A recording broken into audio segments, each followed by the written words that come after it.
Fentanyl is deadly. Exposure to an amount equivalent to a few grains of sand can kill you. Illegal fentanyl is causing a crisis in our nation. It is 40 to 50 times more potent than heroin.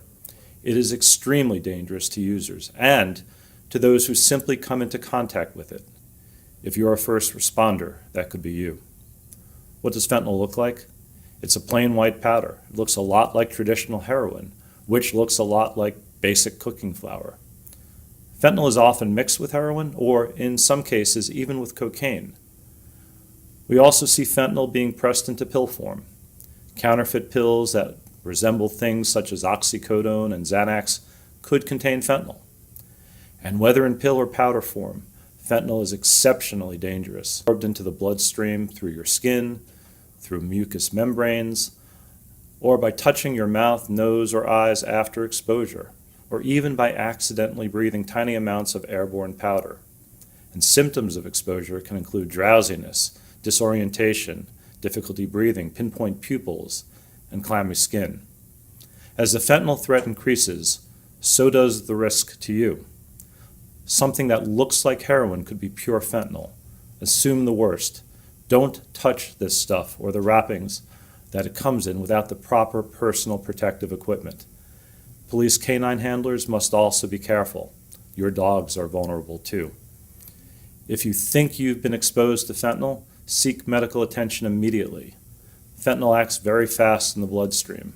Notify medical personnel immediately that you or someone with you may have been exposed. Naloxone or Narcan can reverse the effects of fentanyl. However, multiple injections may be necessary. And make sure you get medical attention after. Please be safe. Help us spread the word. But first, listen to these two police officers from New Jersey. They're going to tell you what happened to them.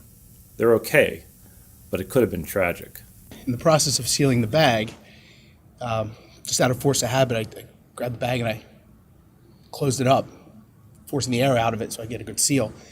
And when I did that, a bunch of it poofed up into the air, right into our face, and we ended up inhaling it. I felt like my body was shutting down. People around me said that I looked really white, I lost color, and it just really felt like, thought that was it. I thought I was dying. That's what my body felt like. If I can imagine or describe a feeling where your body's completely shutting down and preparing to stop living, that's the feeling I felt. You actually felt like you were dying. You couldn't breathe, very disoriented, and everything you did was exaggerated in your mind. I guess it was the most bizarre feeling that I never ever would want to feel again, to be honest with you. And it was just a little bit. It was just a little bit of powder just puffed up in the air. It wasn't like the whole bag had dumped out or anything like that. It was just a very minuscule amount, and that's the scary thing about it. It was so quick and such a small amount that we didn't even have time to think.